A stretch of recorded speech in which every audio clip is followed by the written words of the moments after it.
Yeah, I'm Ruchika Bajaj, and I am a trained as a membrane protein biologist. And you're welcome to follow me on Twitter at Ruchika Bajaj 9. And I will be giving my talk on understanding ABC transporters to navigate human disease.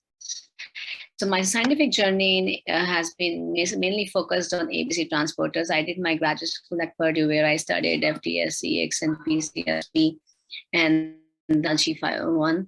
And and then I did my postdoctoral training at UCSF, where I worked on P-glycoprotein and MRP4. And I will be briefly discussing you about these two projects, and then mainly focusing on P-glycoprotein. However, I may not be able to show you the work on MRP4 because of the time constraints. So let me first introduce you with the membrane protein. Membrane proteins, we all know that cells are encapsulated with cell membrane, and these membranes are actually consisted of carbohydrate, lipids, and proteins. And these proteins, the integral membrane protein, basically embedded in the membrane, or it could be associated with the membranes, we call as peripheral membrane proteins. And these integral membrane proteins could be receptors and help in the signal transduction, or they could act as an enzyme and catalyze a cytosolic reaction, or they can act as a transporter or ion channel and move the solute across the membrane. And ABC transporters are so special for the fact that they can act as they can fall in all of these categories. So let me introduce you to the ABC transporters. So they are active ABC transporters. They are basically ATP binding cassettes. They are mainly constitutes of two transmembrane domains and two NBD domains, that is nucleotide binding domains. And these nucleotide binding domains, you can see that they have conserved sequences: A loop, ATP, P loop, switch, histidine loop, and D loop, Walker A, Walker B sequence, signature motif. And these sequences are built to bind ATP, and these ATP bind and close the NBDs to which couples the conformation change towards TT, and then TMDs can help in the transport of the path of the solute to be transported across the membrane.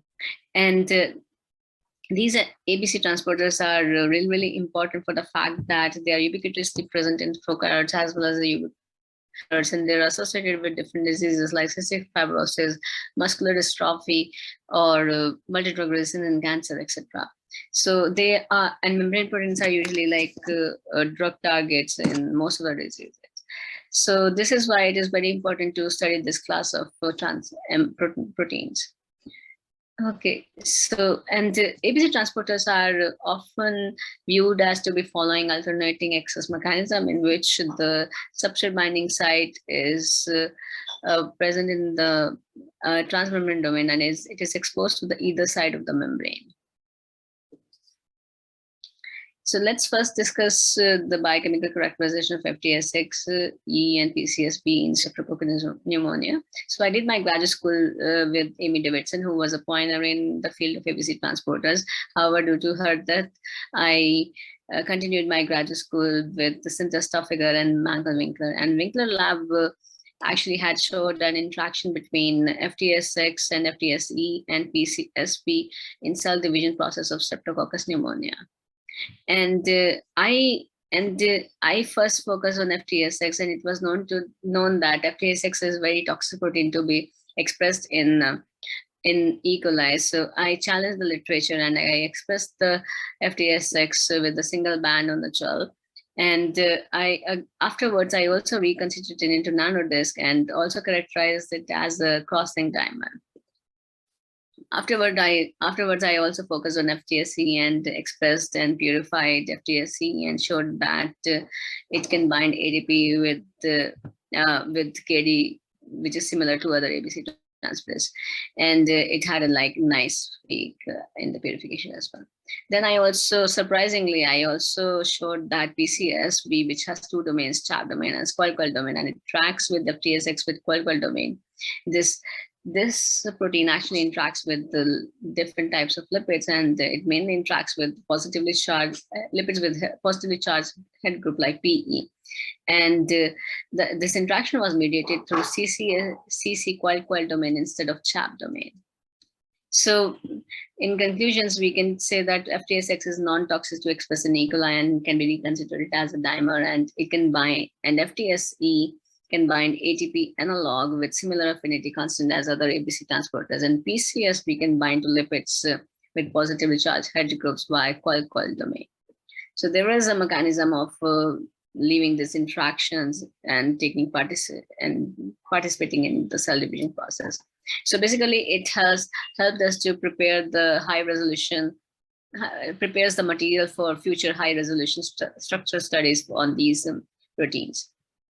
And it could be really, really beneficial for the drug industry for the fact that these are the target proteins, especially for pneumonia, and which is the 8th leading cause of death in the United States.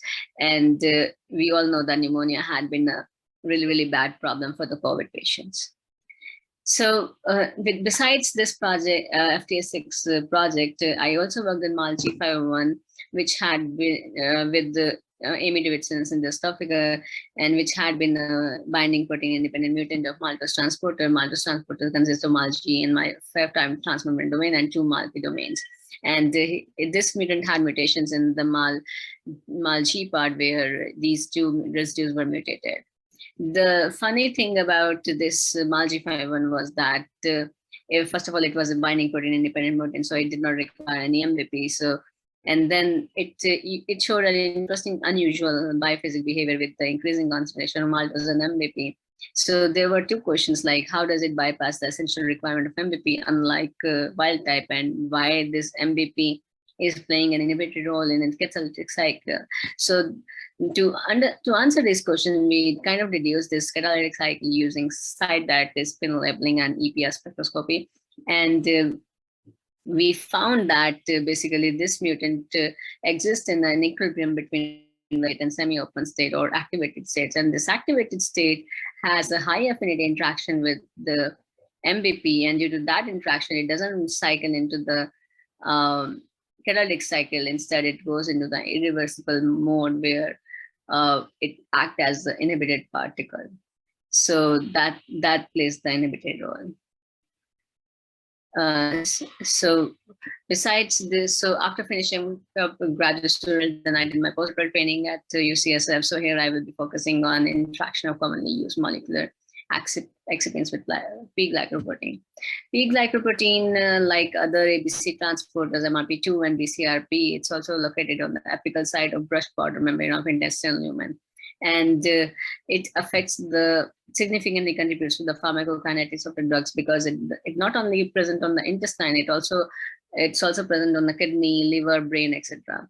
So, and besides that, 50 to 60% of the drugs which we commonly use are the substrate for PGP. And on top of that, PGP is also expressed in cancer tissues or cells where it effluxes out all those chemotherapy drugs and leads to the failure of chemotherapies. So there is a significant interest in understanding the interaction of different compounds with P-glycoprotein. And here I will first introduce you to the excipients. So, any drug or tablets, they all have 2 kinds of substances, inactive ingredients or active ingredients. And the active ingredient is usually the drug substance, which actually plays the major role in treating your body. However, there are other inactive ingredients which are usually added to the tablets, are called as excipients.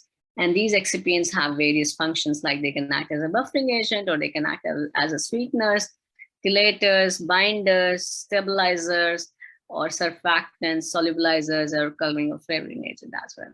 So these excipients are very important to add in the drugs. So and usually these excipients are, because they are known to be inactive ingredients, they are usually very safe or inert for the body. However, there have been cases where these excipients actually interact with cellular proteins and cause worse clinical conditions. For example, in this curve, you can see that there are three curves which are showing that there is no interaction, blue curve, or there is excipient which is acting as an inducer or inhibitor. Because of its interaction with cellular protein, it's the pharmacokinetic profile of the drug, which it completely changes. So because of these effects, we want to learn about how these excipients are affecting the function of P glycoprotein. And for that, to study, we have used this overall screening procedure, which I will show you here. So we had the library of 123 molecular excipients, which we screened through two different assays. One was calcium fluorescence based assay, then the other one is radioactive based hydroxyl flux assay. And I will explain in the next few slides. And once we screened all these compounds from these two assays, we had got some potential inhibitors, and we tested those using IC50 studies or dose response studies. And once we get values, we come with intestinal concentration to try to find out if they will be actually affecting the function of PGP or how the drug formulation should be taken care of afterwards. So first I will describe you about the calcium assay, and it consisted of two adherent HEK cell lines, and one of the cell line had overexpressing PGP and other was not. That's called as empty vector line. And here the thing is, like, calcium is a esterified calcine which passively diffuses in our cells and cleaved by esterases into calcium, the fluorescent in nature. If it's not cleaved into calcine, it is the PGP is overexpressed, then it gets effluxed out. So when PGP is present, then there is a less fluorescence of calcine. However, in the other cases, when PGP is not overexpressing, it is highly fluorescent. And you can see that here that the fluorescence of PGP overexpressing is 3-4 less than the empty vector cell line. And this fluorescence is actually increased in the presence of beta, that is verapamil. This increase is actually higher for the PGP cell line than empty vector cell line, which indicates that this transport was specifically mediated by PGP. So this change in fluorescence was translated into this normalized calcium accumulation ratio, which was calculated by fluorescence of PGP in the presence and absence of the inhibitor, divided by the corresponding ratio of empty vector cell line. So first we calculated this normalized calcium accumulation ratio for verapamil, which was approximately for verapamil, and translated to the 50% inhibition. So the higher is the ratio, the higher is the inhibition of P glycoprotein. So here, once we had set up and validated calcium persons, we screened all those 123 molecular excipients and arranged them with using the normalized calcium ratios. And here is the result. And we did find some these bizarre compounds which had really, really high ratios. So we wanted to confirm that if they're real emitters. So we individually plotted these ratios, PGP, fluorescence in presence and inhibitor, in presence and absence of the inhibitor, with corresponding ratio with the EVM success. And we took this 1.4 as a threshold to measure the 40% inhibition of PGP. And also we wanted to pick up those compounds which did not have any effect on EV cell line. That is like the ratio should be approximately 1. So we picked up on brown number 1 and red number 6 here.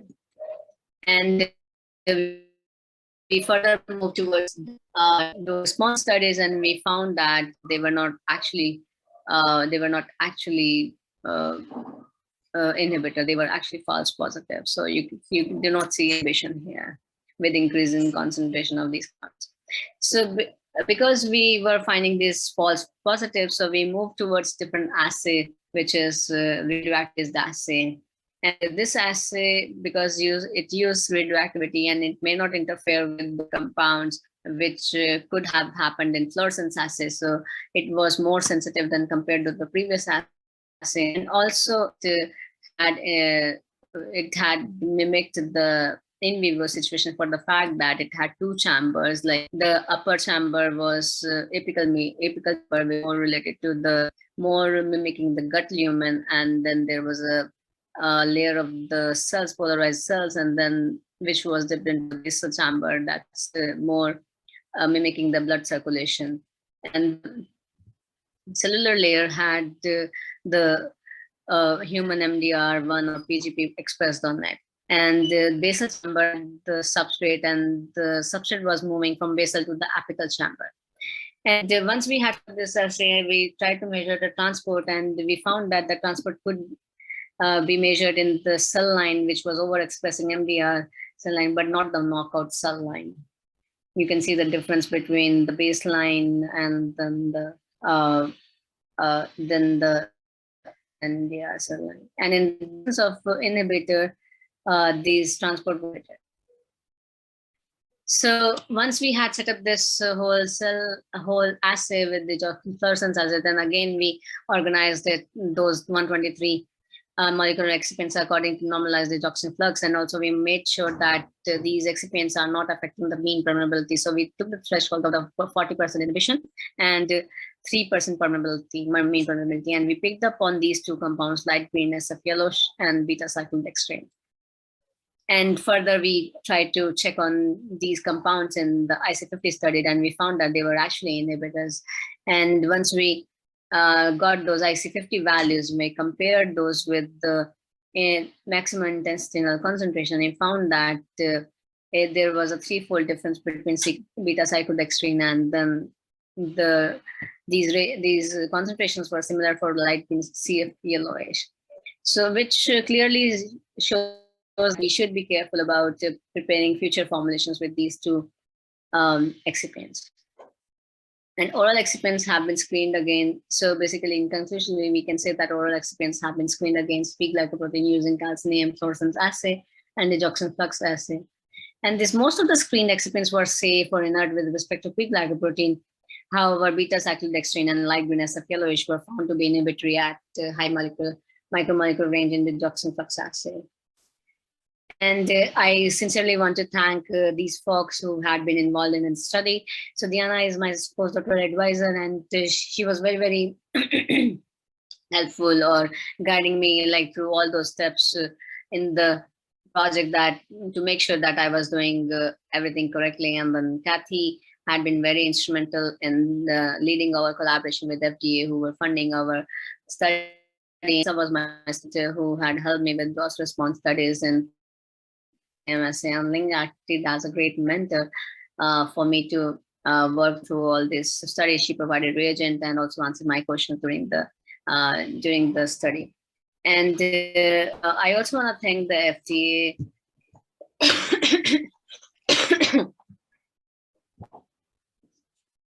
for providing, and also American Heart Association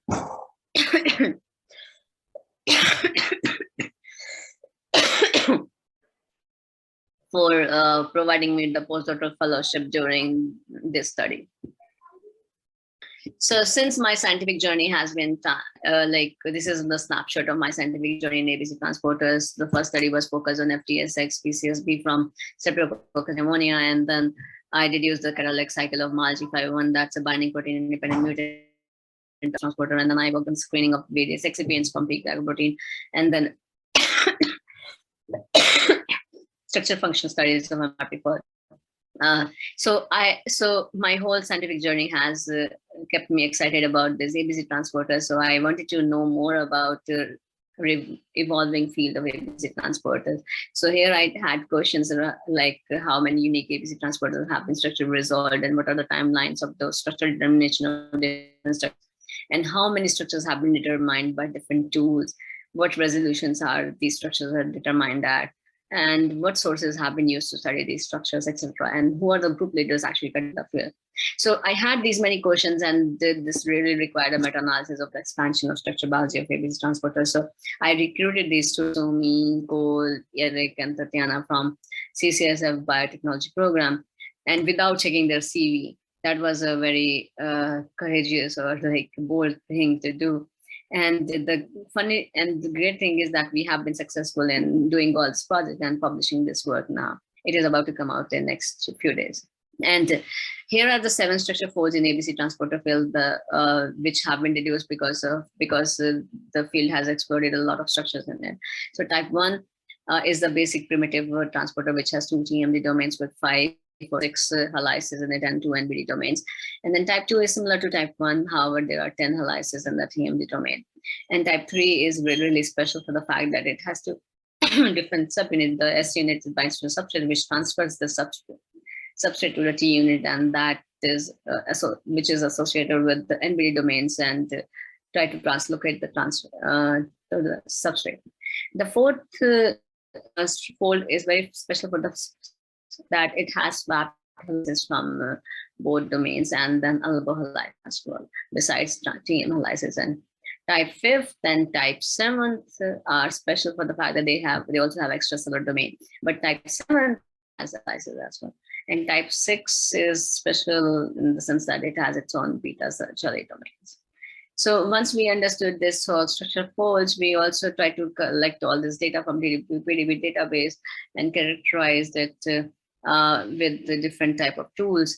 And we found that there have been like 53 unique ABC transporters which have been structure studied in the PDB database, either by EM or X. And the P glycoprotein is so special that it has been seeking attention of so many structural biologists, and it has the highest number of structures, like 46 in the database.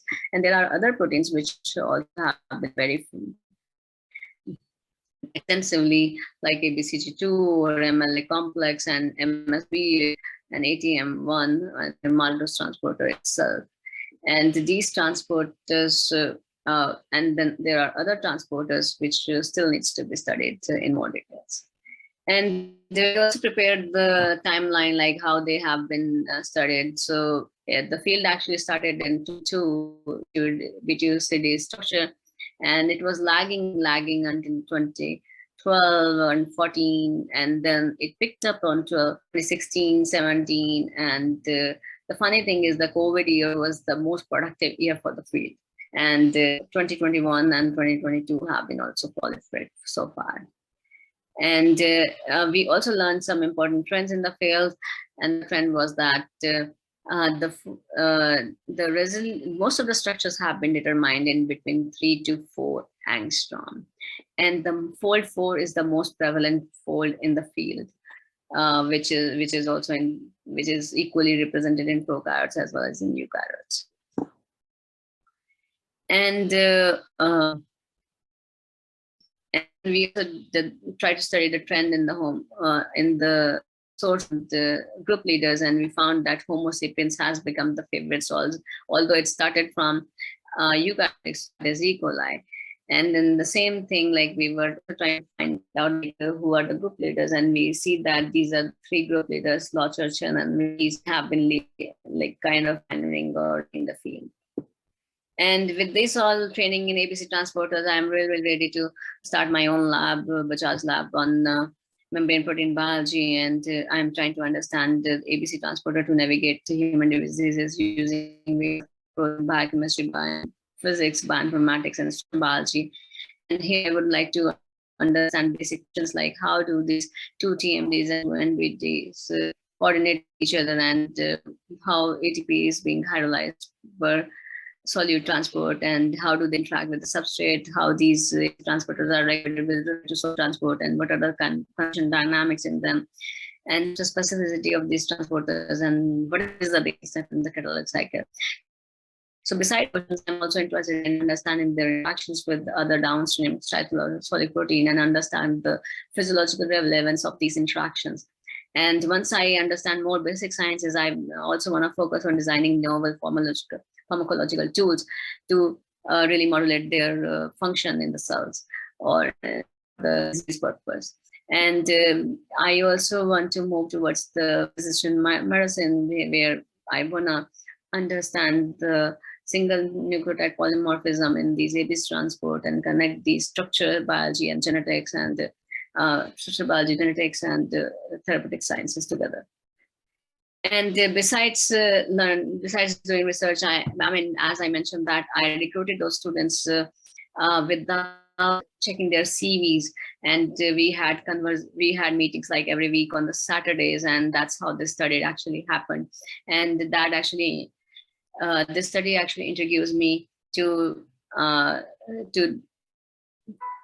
in this pre-education initiative, and we are very open to establish this institute in various continents, and are looking for more donors, students, investigators, scientists, etc. Like whoever uh, wants to really support the free education of free education in science, please contact us. And here I'm happy to take your questions.